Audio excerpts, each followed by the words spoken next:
Okay, picking up again in chapter 10. Maybe tonight we'll try to do part of bottom of 103 to page 104 is kind of a piece that holds together as a single theme or topic.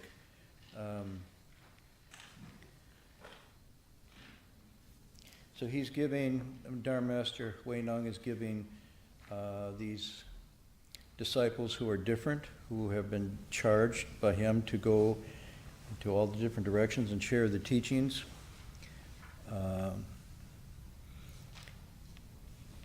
And now he's giving them final instructions about how to do this. There's a kind of interplay here between philosophy and practice that's really important to understand, or between what you might call theory and application.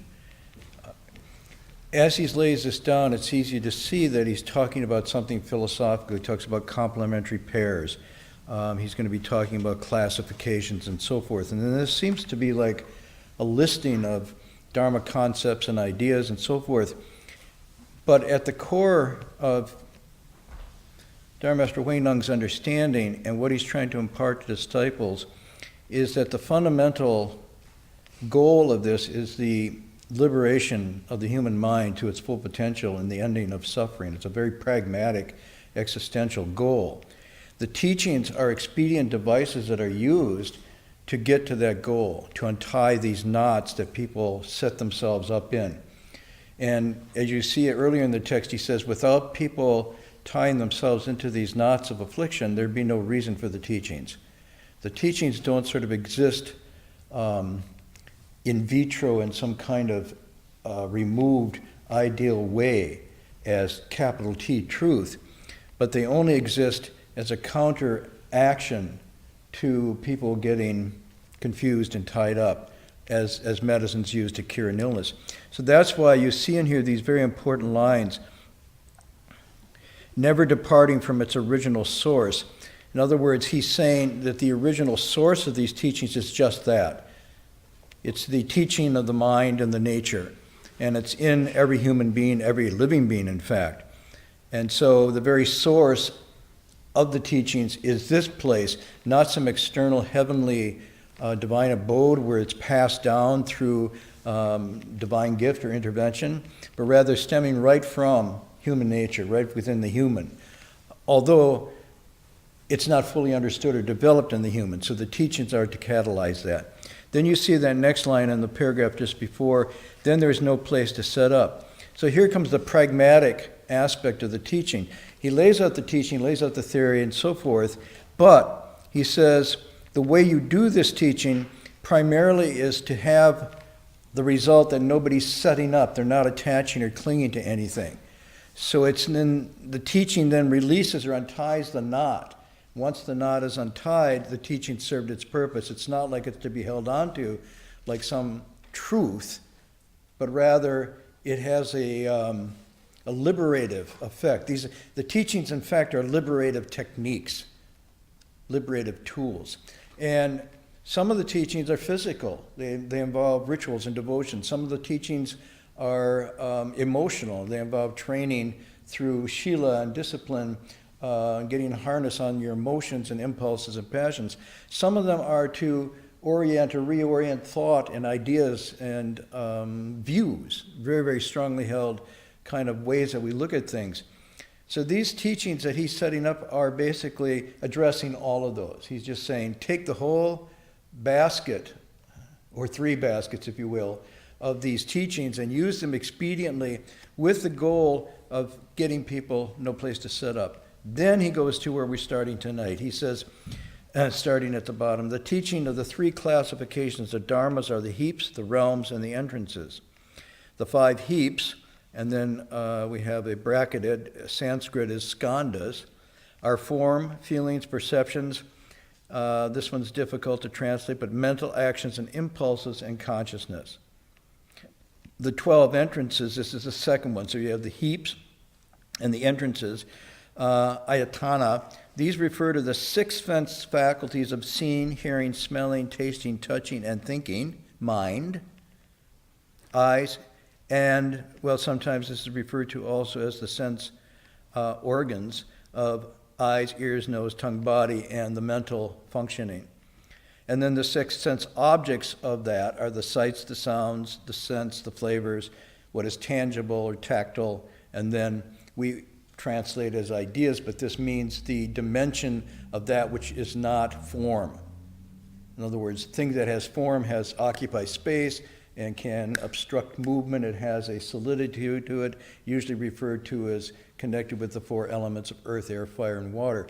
But these ideas or these mental images are not form. They don't have a form. And yet, in terms of our functioning, they probably occupy the most dominant place, more than the sights and sounds.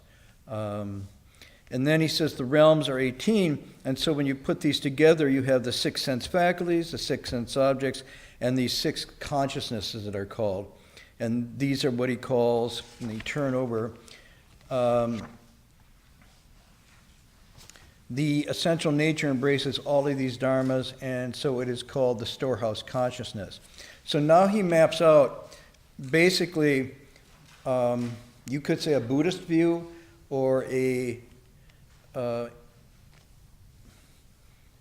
cultivated insight view.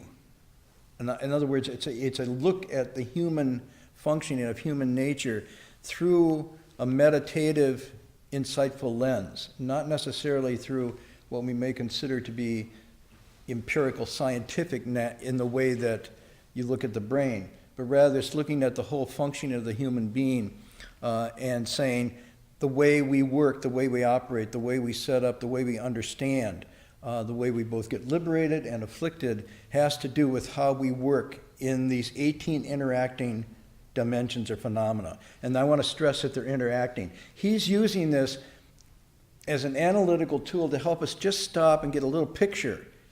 But actually, when these are working, they are seamless and they're fast. So our eyes, ears, nose, tongue, and our body and our mental capacities and emotions and everything, and the sensory world and the awareness and the consciousness that interprets and links, projects, and ties to or rejects and so forth is happening like that. It's happening faster than I'm doing this. And so it's like a whir, just a buzzing whir of activity. And we have no purchase on it. We have no grasp of it. Moment to moment, thought to thought, even in our sleep. We are just buzzed. Just a blooming buzzing, just whoosh. Now, what he's saying is, while I talk about this in these terms, and it seems like, oh yeah, there's my eyes and ears, because it's so fast in its functioning, he says not only functioning in terms of speed, but it's also functioning on autopilot, so to speak, what is called habituation.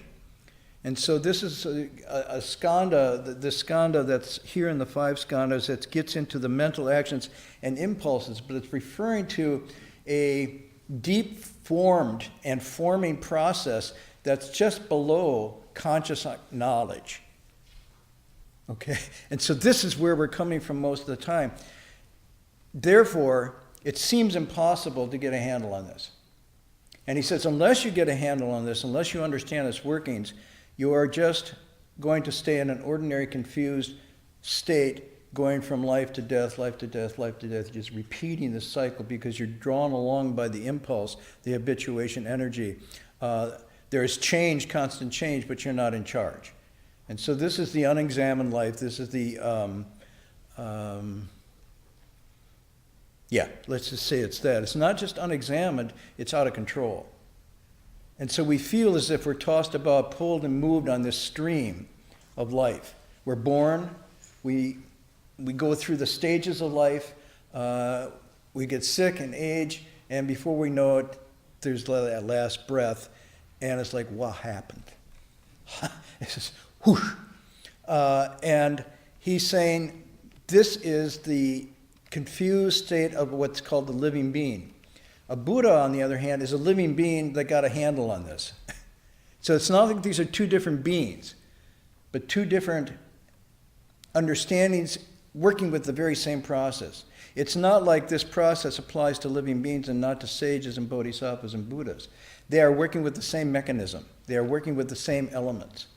They're just working with them differently. So how is it that one gets a handle on this? And he's saying this is the diagnostic scaffolding of what you're going to be dealing with when you go out there. Everybody you encounter and everybody who comes to you will be working within, for better or worse, with clarity or confusion, these 18 realms.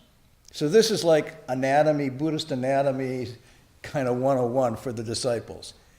Okay, so this is the first thing he maps out, and this is how it works. And then he says, the essential nature, what he calls the essential nature, the true nature of every living being, embraces all of these phenomena, meaning these 18 realms and all that's associated with. They're all embraced. By dharmas here, it just means the phenomenal functionings of all these things. This is not capital D dharma like teachings, but actually it's something of these functions of the 18 realms. And so it's called storehouse consciousness because it contains the potential for giving rise to all that we know, experience, not only create with our mind, body, and actions, but even create in our imaginations. So everything we know and perceive and understand is the functioning of these 18 in interaction. The sensory world, the sense organs that are the portals, so to speak, and then the consciousness that interprets, manufactures, and puts it all together. And we're working like this all the time, and they're like shaking like this because it's just this vibrating, interacting mechanism. And he says, the nature is like a storehouse awareness, deep awareness, that contains the potential for the use of all these, and the manifestation of all these. So now he's getting down to the next stage into the very pragmatic. So how does this happen? How does this potential, what he calls the nature, sometimes he's now calling it the storehouse, the alaya consciousness, this deep repository of not only everything we've said, thought, and done, but all the potential for everything we could say, think, or do. There it is. And where is it?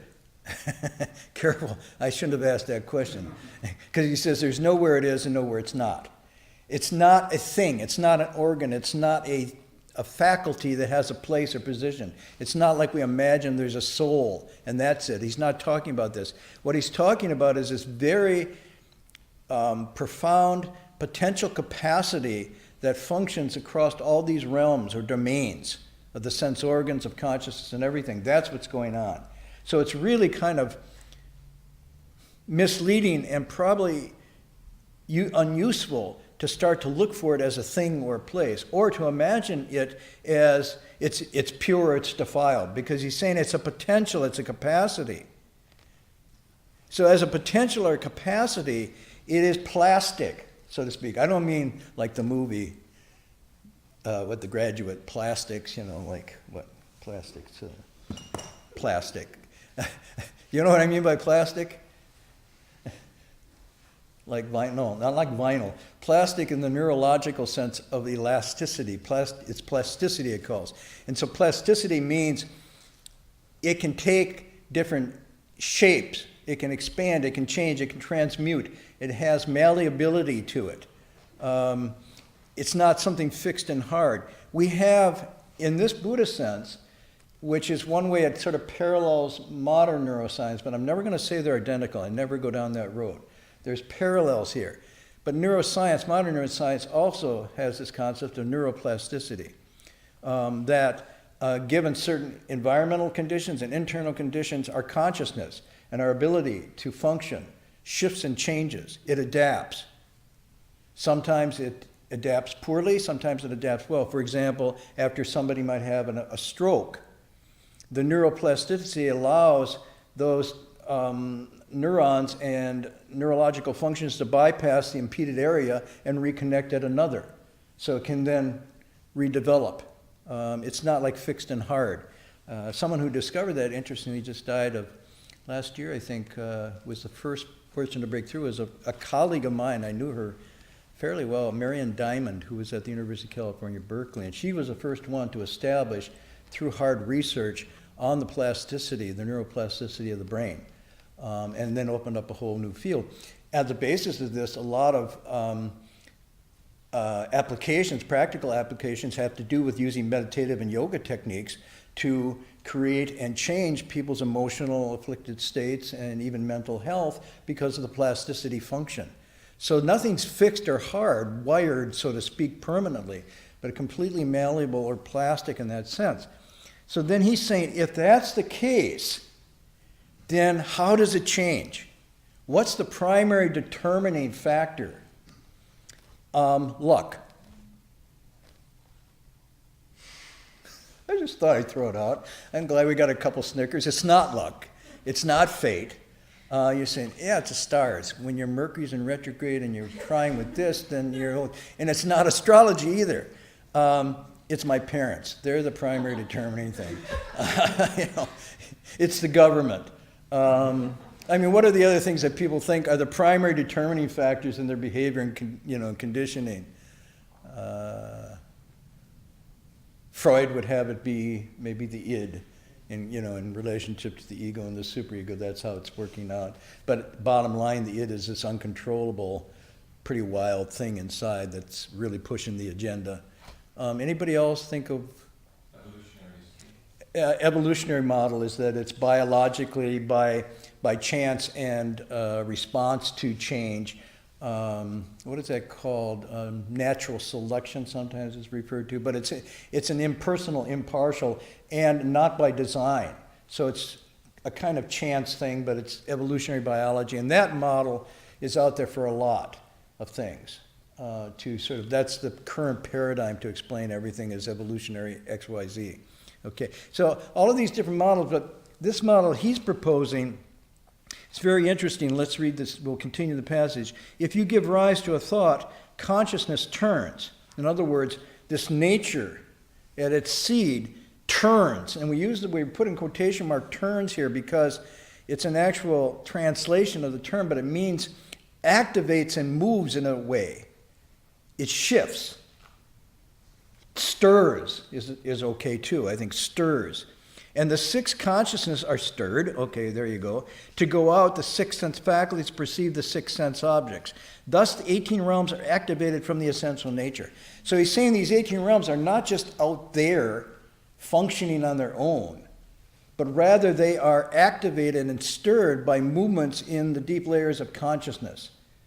So you can see, if this is the driving mechanism, this is the primary mover, then getting some handle on this does not mean you go out and try to manipulate the realms of the sense objects, nor even put pressure on your sense organs to restrict or repress, but actually to go to the deep, what's called the mind ground, the storehouse, and see how in the turning of that, the cause and effect chain gets going. You're going back to the, in a sense, the first cause. I don't want to use that term yet. I throw it out with some hesitancy. Anyhow, I threw it out. So there we go. It's not what I meant, but it's close. In other words, you get back to the wellspring, let's say, of the movement. Now, what he's saying here is that, in the next paragraph is really, if the essential nature deviates, goes off, it creates 18 wrongs. If the essential nature is true and right, it creates 18 rights. And I won't go into that this week, but just say right and wrong, good or bad, healthy, unhealthy. Misusing it is the activity of living beings. Using it well, this is the activity, the action, the behavior of a Buddha. And how does this differing usage come about? It comes from the essential nature. So here I want to be really clear. It's not like there's some pure essential nature that's untainted, untarnished, and you want to get back to. Like it exists, the Garden of Eden in your mental landscape. Nor is it saying that it is intrinsically this evil place that's polluted. And it's saying that potential is all within that nature. It can go this way or that way. It can go good or bad, right or wrong. It can ascend or it can descend. It has that full capacity. So this is really important to understand. And now he's talking about The only difference is how you use it. This is the key. So again, you're coming back to now the pragmatics, what he's going to show people. Once you have the theory and you understand in a deep level, everything that happens to me, my whole life, my destiny, my seeming destiny as it unfolds, all that I'm experiencing is coming from this very subtle and fast interaction, stemming from the depths of my consciousness, my nature.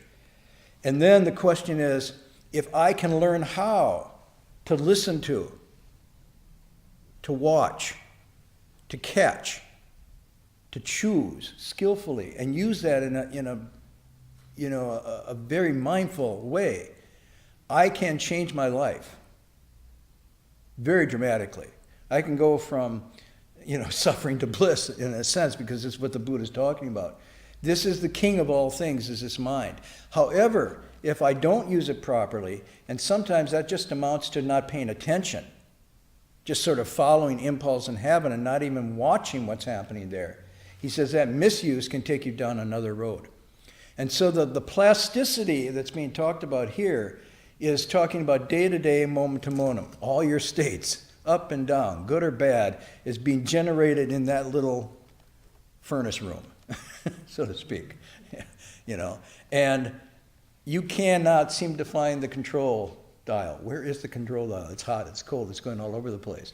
And he's saying you have control over this. If you don't attend to it, it'll just run amok. If you do, you'll prosper. And the whole range is represented here as he uses, and I like the word use or misuse. In other words, it's not just passively acting. It's not like, oh, it just had a bad day and then it has a good day. You're actually in the driver's seat of this, even if you're not aware that you're driving. So this becomes really important. So the exercise here he's going to his disciples is basically to move them into the therapeutic application of this. So when you show people how what's happening to them, what they're experiencing, is in fact within their control, then you can show them how to use it. And that's the whole key of the teachings. Good question. Okay, go ahead. The sentence that goes, if the essential nature deviates, it creates 18 wrongs. If the essential nature is true right, it creates 18 rights. So when I read this, I almost feel that essential nature itself can be either right or wrong, but I think essential nature is not right or wrong, but maybe if you deviate from essential nature, it creates 18 wrongs. No, not from. If the essential nature deviates, that's the difference. What does that mean, really? Okay, but you're close to it, but what it's saying is not saying it's right or wrong, but it has the capacity, potential to go in that direction. So if it deviates, it goes off center. If you lose touch with your true being and you go off center, you'll go down this road. If you stay in touch and don't deviate from this centered balance, optimal point of equanimity and clarity, then it doesn't go that way. So it's a functioning kind of thing rather than an either or. Both are possible, but neither are predetermined or set. That's why there's a statement that says, one of the expressions they use, 3 stars on a hook like a crescent moon. That's the Chinese character for the mind. Okay? 3 stars and a hook like a crescent moon. All Buddhas come from it, and those with furs and horn come from it too. And the meaning of this nature, now if we're talking about the great plasticity, it's the 10 Dharma realms of existence.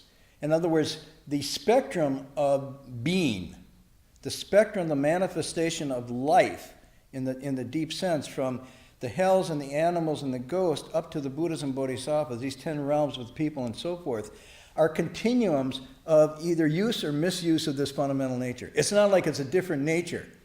So if you use it correctly, you become a really better person.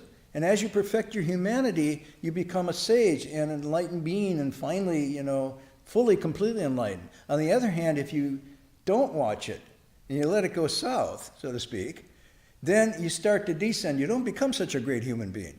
You get to be pretty rotten. You can even leave it to the point where you become amoral. And, you can become a serial killer. But then you can also go into these other realms of existence where the nature is less fully developed because of how it's used or misused. So this is why it's along a line of plasticity. And then we have to think of these realms not as distinct categories of beings, but as potential manifestations of me, if that makes sense. So you can see this, for example, in a very pragmatic way. You change your mind, you change your resolve, you decide, I'm going to stop drinking or smoking or getting stoned or gambling or lying. Not anybody has problems with that, but some people have problems with lying. You decide to do that, and you also decide that the friends you're hanging out with are really not good for you. Okay? And you say, I'm going to start to meditate and take the precepts and stuff. In a question of not so long a time, your life's going to get a little better. You're going to feel better. And you say, no, I think instead of just sort of running around, I'm going to apply myself and go to school and maybe learn medicine in a deep way. And all of a sudden you go from hanging around watching TV to being a physician or something. That plasticity happens because you take control of your mind, your will, your impulses, and direct them you use them or direct them in a way that develops this. On the other hand, you can just let it go to seed and hang around with the same friends, keep up the same habits, and it goes another direction. That can happen day to day, life to life. And sometimes all we have to do is change venue. We make a mind to change our venue. We go to someplace else and break out of these habits. And all of a sudden our life changes.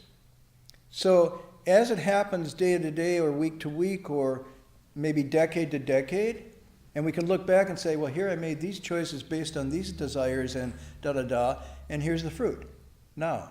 You can also look back and say, I did these and these, and here's the fruit now. So you want to know what the future fruit's going to be. What he's saying here is pay attention to what you're thinking, feeling, emoting now, because those are the seeds of the future trajectory. So in a sense, it is evolutionary, but it's not by chance or by caprice, but rather by design of our intentionalities and so forth. Does that help? So the nature isn't good or bad per se, but has the capacity.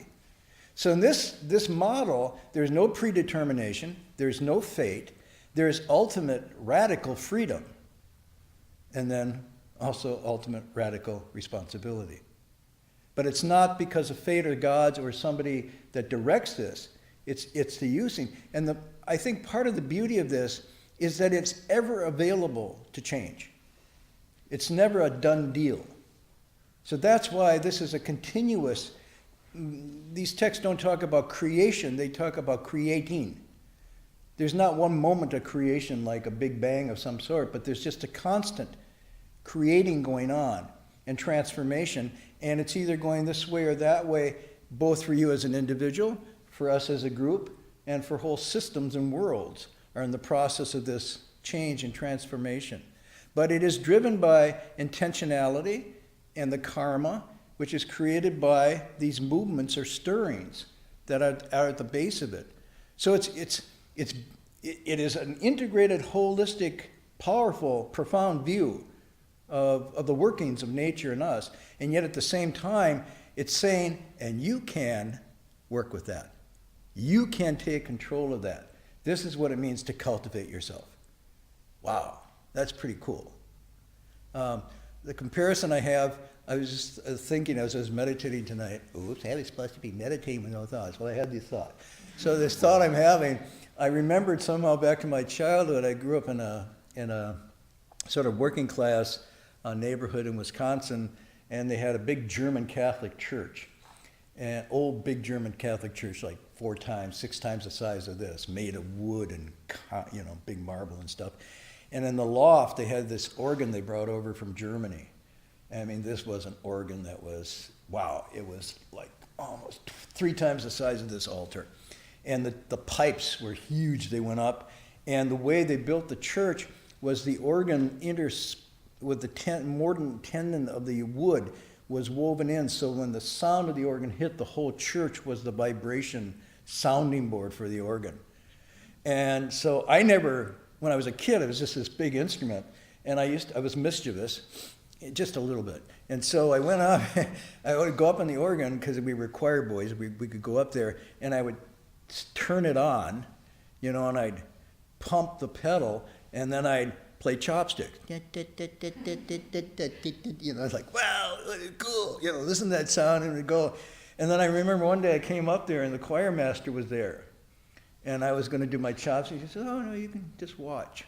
So he started doing all the switches, turning it on. And I was like, that turns on. Oh, that makes that vibe. Oh, he's got it all going. And then he quiets down, puts up the music for a Bach fugue, and hits it. And literally, I jumped off my feet. It threw me back. The vibration, the sound was just like, wow. And the beauty, the intricacy of the sounds that he was making. It's the same organ. All I could do with it was chopsticks. But what he was doing was playing a Bach fugue that was, utterly, for me at that age, divine. It was out of this world. And I realized, if he could do it, why couldn't I? But then the gap between how he had trained and disciplined himself and what I was doing was very wide. But the potential was the same. The potential of the organ, so the human mind, what he's talking about here, is like that magnificent organ. You can play chopsticks all you want. You can play heavy metal if you want. Or you can play a Bach fugue.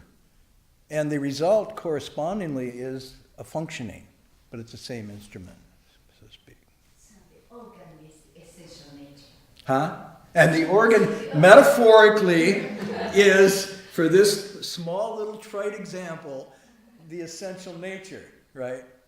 And so somebody could come in and actually ruin it. If they didn't know what they were doing, they could spill something on it. Or they could say, well, I think I'll make it sound better by sawing this or that, or hammering something, not knowing what they're doing. And eventually, it would be useless. Yeah. I don't know if that's a good example, but yes. I don't know if this helps, and Iwan's not here to check the Chinese, but in Chinese, the right and wrong, actually, the character could also be translated as aligned or misaligned. And so, to me, sometimes right and wrong is like very judgmental and moralistic. And whereas if your essential nature is aligned or misaligned, it's very descriptive, and it describes actually the function, how you're using it. So in the sense of, say, the organ can be in tune or off tune. And so like if it's off tune, then the sound just sounds terrible. But it's a descriptive, and it's not, way judgmental. Later we use that translation to describe, we use terms like centering or balanced or attuned to describe this, because it's not a moralistic, it's actually just descriptive and not meant to be judgmental. In any event, this is what's being described here. And so it's almost like, sometimes it's called the wonderful wish-fulfilling pearl of the essential nature. It's like whatever you wish for has the potential to be realized through it, but it's not magic that it makes it happen. So anyways, I want to go into something a little bit related to this, but not exactly. I want to share with you something I'm working on. These are just rough notes of a thing I'm trying to put together, because what I'm trying to do is to work these concepts, these teachings, into something that's more available. And anyhow, if we take these 18 realms and then say the goal that he's talking about here is to be attentive to them, attending to them, to pay attention to them. It means to be mindful, as in the sense of observe and watch over, or listen to, and sometimes the text called listen to your nature. There's a Dharma door that is associated with Avalokiteshvara called returning the hearing to listen to your essential nature. And it's whether you're listening to it or let's just use that one as an example. It's a kind of attention to what's going on in these 18 realms. And when you get in this process, this is what the meditation practice is about. It's not to get you into a trance of removal from reality, but it's to bring the attunement mechanisms, the listening awareness mechanism to a fine delicacy so that it can watch and observe what's going on. And then when it's in there, is able to watch the rise and fall of these things, how they stir, how they move, and how they settle, and so forth. You get to see this, but you're also watching in this yourself being set up. So as you're watching this, you're also watching your own kind of self-ing going on. Because it's through this movement that the me and mine is created. This activity creates then a sense of, oh, this is me and this is mine. It actually reifies what is this just dynamic process.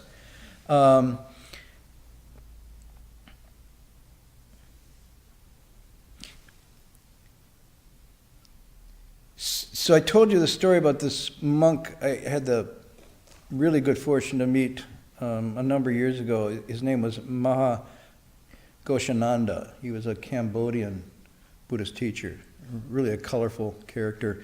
But I told you the story. We had a retreat and people were talking about what is mindfulness? What is using, what is this all about? What are the 18 realms? And everybody was putting forth theories, and then Goshananda just said, because I asked him, Venerable Monk, what would you say? And he says, be careful what you eat. And everybody thought, wow, that's really pretty trite, superficial, not profound. And they asked him to explain, and he says, you become what you eat. If you, with your eyes, your ears, your nose, your tongue, your body, your mind, you're eating. You're taking in. And then what you take in, you become that. And so he says, be careful what you're doing. And basically he's talking about the Sixth Patriarch. Watch over these 18 realms and watch over what you're taking in. So there's mindful, but there's also mind-fill. And so be careful what you're filling your mind with. Like landfill, there's mindfill. So give you an example. Most of us are doing mindfill activities, not mindful. And so it's just going in and filling this up. And that's why you say you become what you eat. But you also become what you behold. You become what you think about. So this becoming, this is really getting into the links of existence. This becoming is coming about through this activity of choosing and not, and so forth.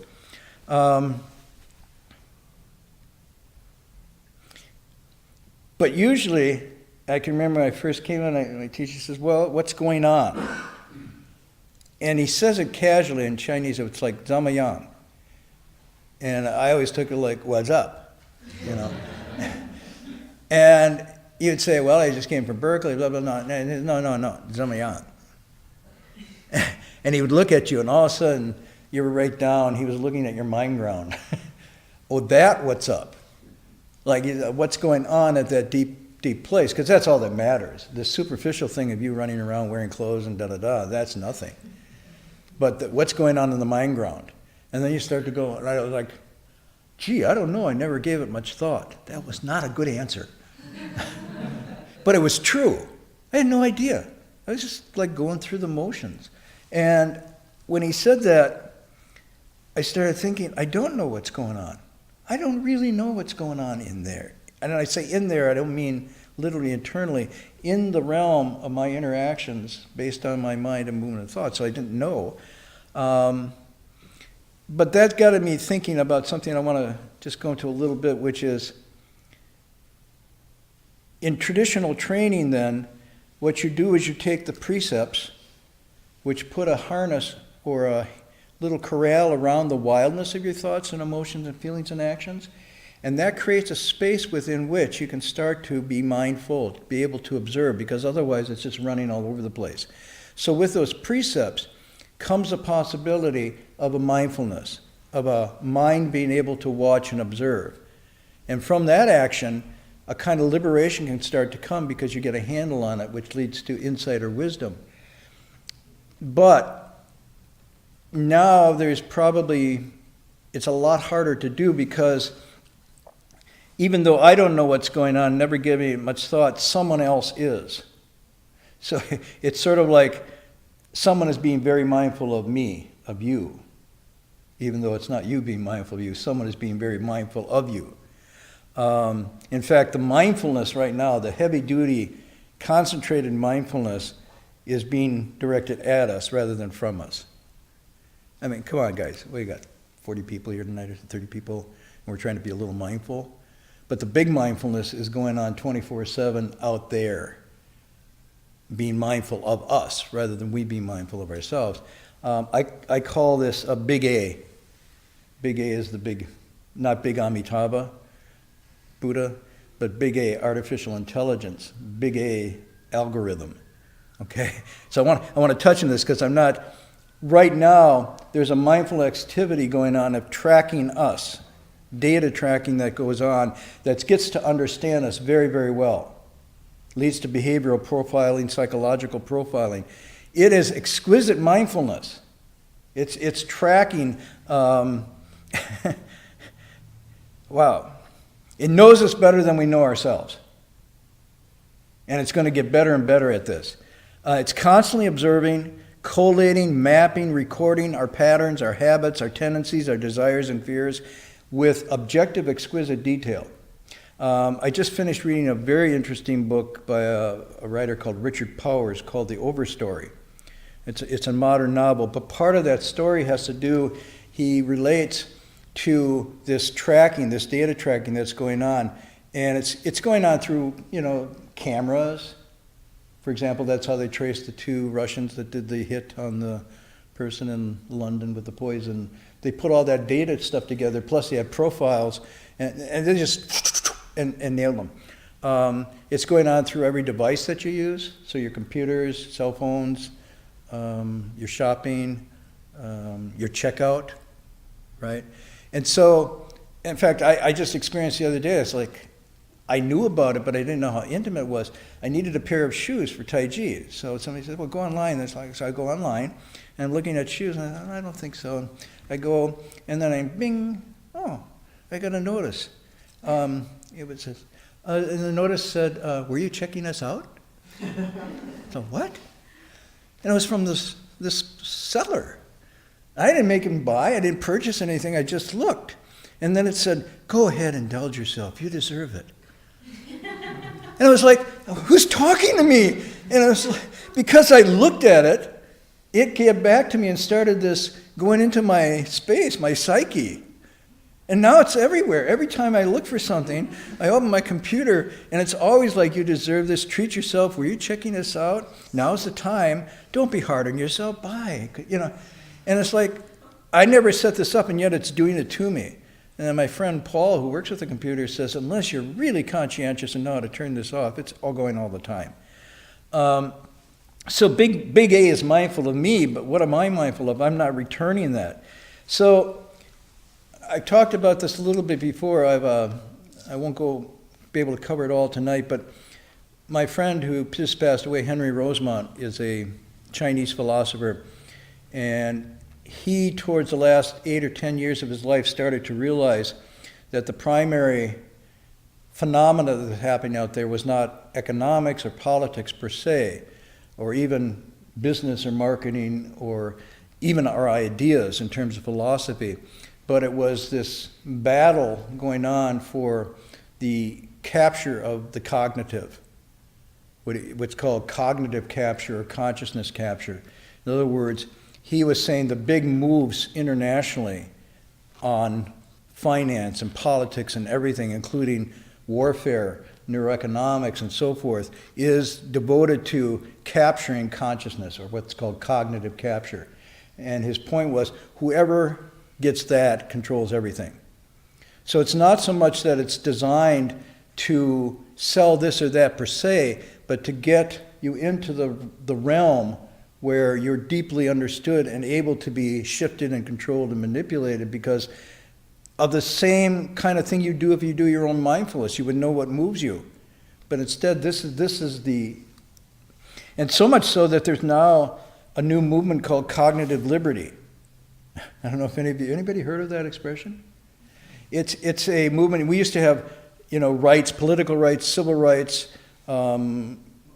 gender rights, all these things, but this is called cognitive rights, and it's literally the right to self-determination of individuals to control their own mental processes, cognition, and consciousness.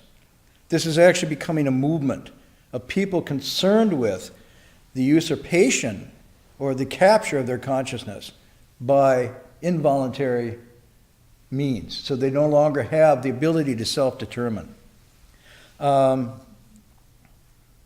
this is kind of what I'm trying to get at tonight a little bit, is to say, if we really take these ancient texts and these techniques and put them to use, we have the best means of retaining ground and liberty to determine our lives and whatnot. If we're not aware of this, if we just keep yielding and follow these habituated patterns, this terrain will be mapped, but it won't be in our interest towards liberation, but rather towards marketing, control, and manipulation, and so forth. But it's there. It's like the plasticity, it's there. So who's going to control, who's going to take control of this? The other thing, and I won't have time, well, I'll share this with you because it's really interesting. Some of us might not feel that this is the case, that it has such control over power of us. And this was true even to the last election. If you saw, if there's those you were following the data tracking and behavioral profiling that went on, it's able now to shift to such a degree it can control and make elections go in different directions. And right now, the control and use of that data can be used to start a riot or to stop a riot. This is very powerful stuff. And one of the reasons it's happening is because we don't take control over our own mechanisms, our own 18 realms, but we leave them wide open for these things to come in and track them. So the average time that people spend on a smartphone a day, and this is just the phone. It's not talking about the computers. Just the phone is 3 hours. So the average person who has a smartphone is on it for 3 hours a day. That's one thing. In a lifetime, an average lifetime, say to mid-70s, 11 years of our life then is used up on these devices. Whoa. 64% of people between 18 and 64 sleep with their phones. Which means they're available all the time. They're now, the addiction to them is now in the behavioral diagnostic manual for disorders. And it used to be that only included substance addiction, heroin, methamphetamine, so on and so forth. Now they've added this one because it has the same symptomology and pathology and interesting, some of the same neural pathways that the substance does. So that's why you can be hooked on your phone and you won't go to jail. But psychologically and spiritually, it's not too much different than being hooked on a substance. Now, also they found why they're putting in the manual and why insurance companies are paying attention to it, because it's now clearly been associated with various symptoms, of which 2/3 of the modern world, and that used to be, I used to say the Western world, but now it's China as well, and increasingly India, has symptoms associated with behavioral addiction to these devices, including heart and lung or kidney disease, appetite suppression, poor weight control, weakened immune functioning, lower resistance to disease, higher pain sensitivity, slowed reaction times, mood fluctuations, depressed brain functioning, even depression, obesity, diabetes, and certain forms of cancer are all correlated with this. This is pretty, and that's why they're getting interested in this, because it's not that easy to change these things just by a pill. But these are coming about this. The other thing I found really interesting was when you sit here at night and you meditate on your meditation topic, how long can you hold it?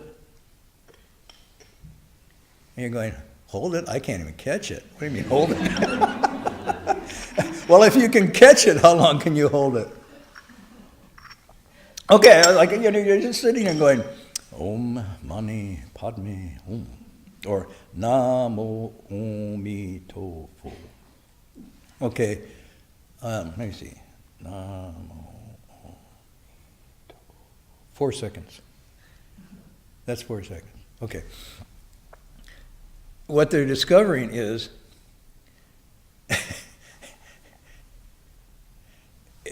you go, Namo pizza. Namo, after class we're going to go. Namo, she's bothering me. Namo, oh, I didn't get my tax return. Da, da, da. I'm not going to go with the others, but you know what I'm talking about, right? You do it for a while and then moves. Then you come back.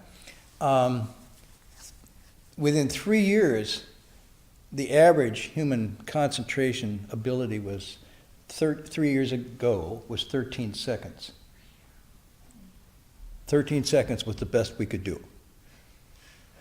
Just holding something in mind with 13 seconds was like, wow. Now it's down to 8. So in 3 years of massive usage of these devices, it's gone from 13 to 8. Now, lest you feel that's still not too bad, you should realize that the average goldfish can do 9. Okay, I'm just saying. So I won't. I'm working on this. It's something I'm trying to write up because it came up when we were in Taiwan. There was some interest in this. But what I also found in doing this was going back and doing some research. I mentioned this earlier. My teacher, Master Hui, started talking about this in the late 60s and early 70s with computers coming. And he called these really human eating devices. They would devour human consciousness. And everybody thought, wow, he's really a Luddite. He's really out of it. He didn't even know about the new stuff that's out then. At the same time, without any connection whatsoever, a Western philosopher in Europe was making similar statements. Maybe not as graphic, but the same sort of thing. And this was Martin Heidegger. Both and Heidegger started doing this in the late 50s, early 60s until he died in 1976. Both of them, I see, were canaries in a mine, so to speak. Both of them deep, profound thinkers, and attending to something in the human shift, what I call the Neuro Age. They saw it coming, and they gave warnings about this, both in different ways, but talking about what this would do. And it wasn't so simple as that the computer does not impose its ways on us on how it's to be used. We determine that, right? Technology is a tool. We just pick it up and we use it according to our wishes. Both Master Hui and Heidegger said, no, that's not true of this technology. It does impose its ways on us. It actually fundamentally shifts our human nature and consciousness, and we end up being the instruments controlled by it rather than the other way around. Now, Heidegger used the frame he called it inframing, E-N framing. In other words, it enframes us, and it changes our frame of reference in such a way that we fundamentally don't see things. It's very interesting. I'm trying to find the quote from... here's the expression. They both challenge this optimist claim that the computer, and by extension the whole neurodigital phenomena, does not impose on the ways it should be used. It doesn't make that... these devices seem to be just instruments, but concealed behind that is the capture of consciousness itself in the very creation and over-reliance that those devices do impose. It reduces, and I'm trying to find the quote here. Unfortunately, maybe it's here. No. Shoot.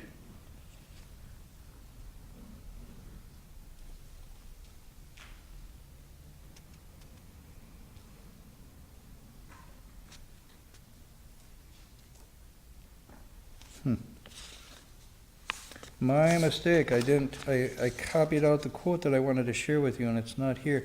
But basically, it's saying it takes us and freezes a human potential and consciousness into a superficial world of things and materials, and sees it through that as a computer sees it. And then, as Heidegger says it, we're unable to hear the call of primal truth anymore. And it turns the world and ourselves into things and consumers of things. And we start to materialize in that way, and we lose this deeper feeling and insight into what he calls the depths. And Heidegger actually said it could undermine human biology, not just human psychology. So I'll maybe if you're interested in this, I'll share more with you the next time, but I just want to point out that this is talking about the same thing the Sixth Patriarch's talking about, the use and the misuse of it. And not only do we have to be conscious of our own use and misuse of it through meditation and precepts and whatnot, watch it, but we also have to be protecting it from being misused and manipulated in such a way from these things. So it's very different than, say, in the Buddha's time when the forces of the externals weren't as developed as they are now. But really, this is like our most precious national resource is this, and it's being hit upon, and you can see when you follow the news, there's very little governance over this. You know, what's happening, there's very little control being exercised. Even today I read that Google is going back into China to set up, even though they know it's an authoritarian regime, with the use of this, because the data that's available that the Chinese are getting through their extreme oversight of their citizenry, data feeds the power of the profiling that can happen. So the more data you have, the more you can do this. So the lust for profit and power is so strong, and these mechanisms are so powerful that really we have to really be alert at this point of what's going on. But the point I'm trying to make tonight is whether or not we can take on this juggernaut will depend to the degree to which we can get a handle on our own processes. Because without understanding and using this natural access to our consciousness, we won't be able to understand how to work through that. That's why I think Mary Shelley's Frankenstein is making a comeback. How many of you read that? I mean, Mary Shelley's not the movie, you know, with Boris Karloff. I mean, the actual novel by Mary Shelley. Yeah, it's at anniversary now. It's in its 150th. Mary did this in the mid-1800s, so it's probably 150 years. It just came out, and it's interesting that MIT came out with a new version of it. In other words, they had the original, but then they had scientists and technologists making commentaries on it. It's a really interesting version. But the one line I love and I remember from the Mary Shelley's book was when the monster or the creature or the AI says to Dr. Frankenstein, you are my creator, but I am your master. And that sort of expresses this idea where I think Master Hui and Heidegger were going. We created these things, but they are mastering us. So unless we get mastery over our own consciousness and processes, we're at the whims of another kind of determining force. And it's going to be very hard to get enlightened when you turn it over to AI. So, enough on that for tonight. I just wanted to bring that out because this passage of text, hundreds and hundreds of years old, is working on the same ground that AI and these algorithms are working on. And so, treasure your source. I saw an article in the newspaper today, and there were a bunch of young kids in Germany that were protesting their parents being on the phones for too long, and they're like, I want my mommy and daddy back. I want to spend time with my parents because they're spending too much time. And you saw it, yeah. Yeah, it's very cute. You have like a video. There's some videos circulating with like these 7-year-old kids on the street with like banners saying, "We want our parents back. Get on the phone." But that, to me, that points to the nature, relatively uncorrupted early, still knows where to go.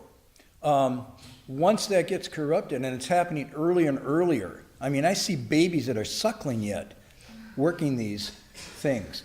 I mean, there's a new diagnostic thing called it's not HDD. What's HDD?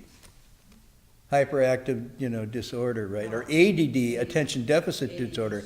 It's called NDD, nature deficit disorder. And they're noticing not just among adults, but increasingly among children, which is they do not contact with and immerse themselves in nature anymore. And it's having these diseases that I mentioned, a lot of these are stemming from the lack of contact with the larger natural world. The Discovery Channel doesn't count. You know, it's like, you got to get out there. So some of the rehabilitation for this particular type of neural addiction or digital addiction involves pulling the phones away, unplugging, and going into nature. Most of these retreats occur in nature because nature is the repository and the turning point back.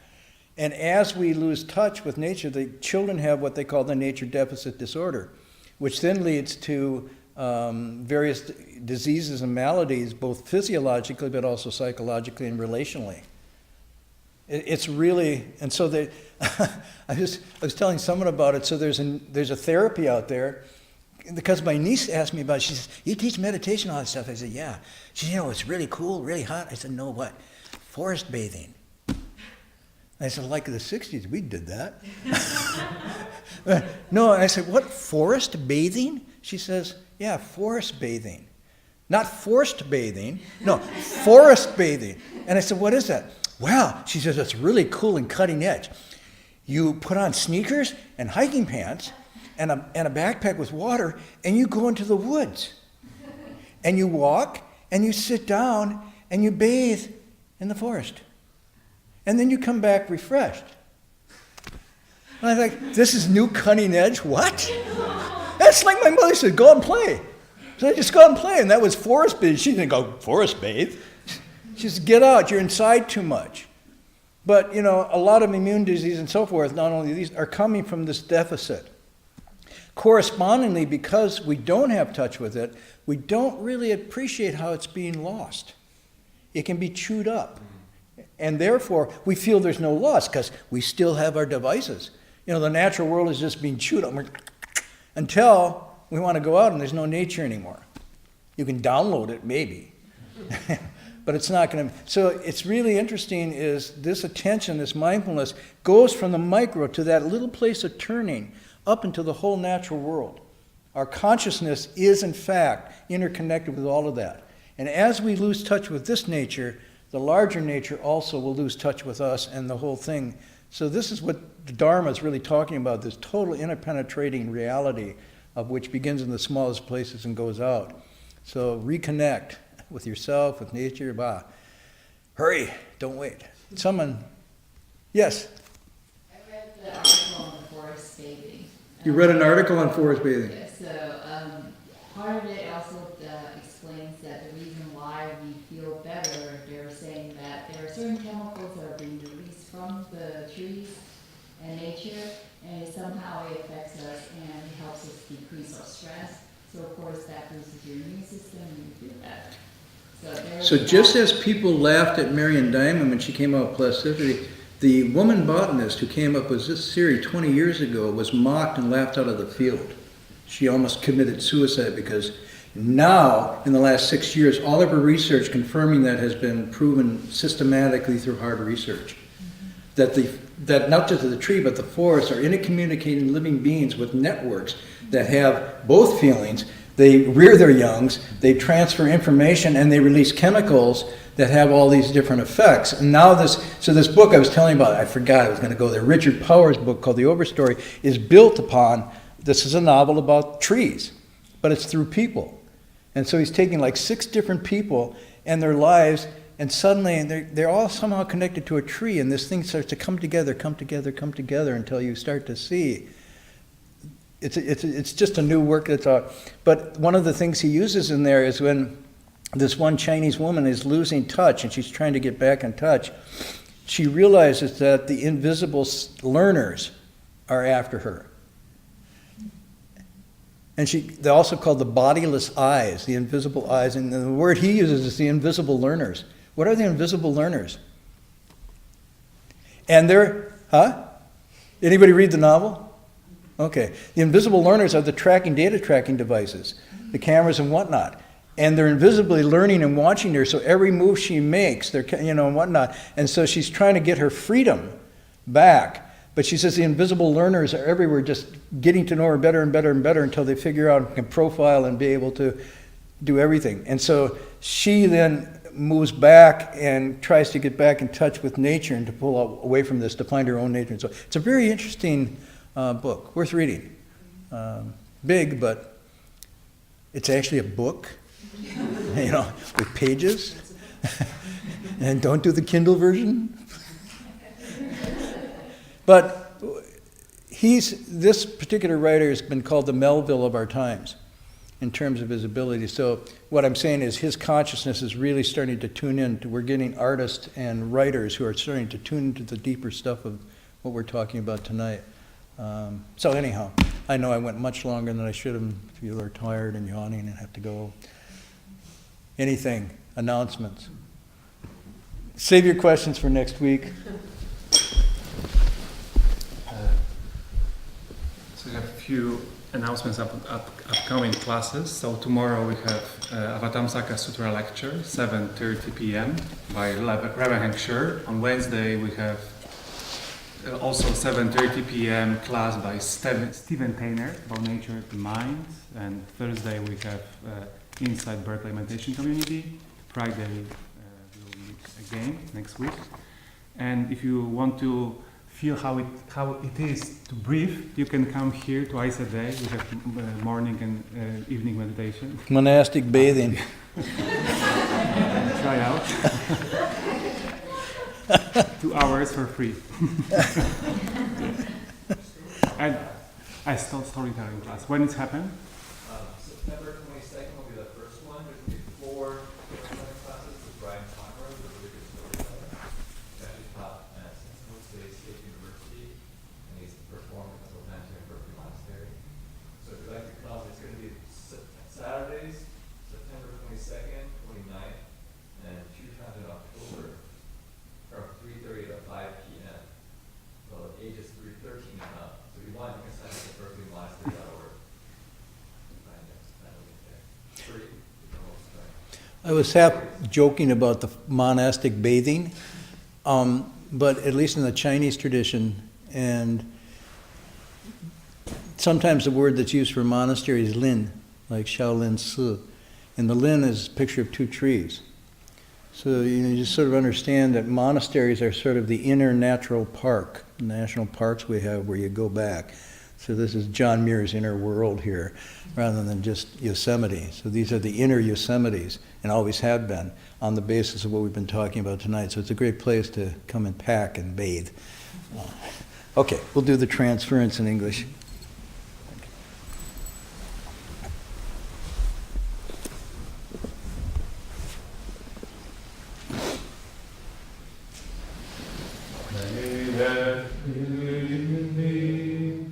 Our minds as one and radiant with light, share fruits of peace, with hearts of goodness, luminous and bright.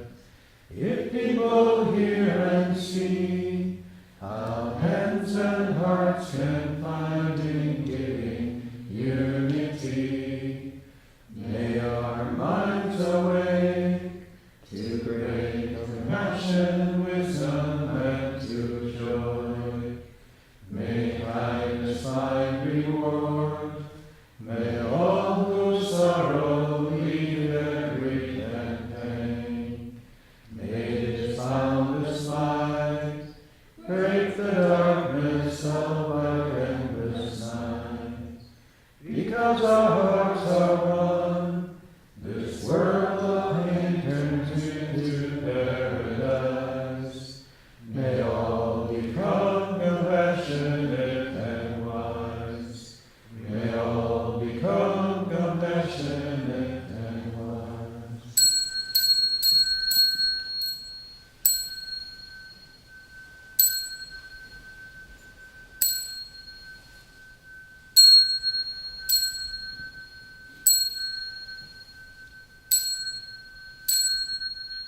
Bowing respect to the triple joy.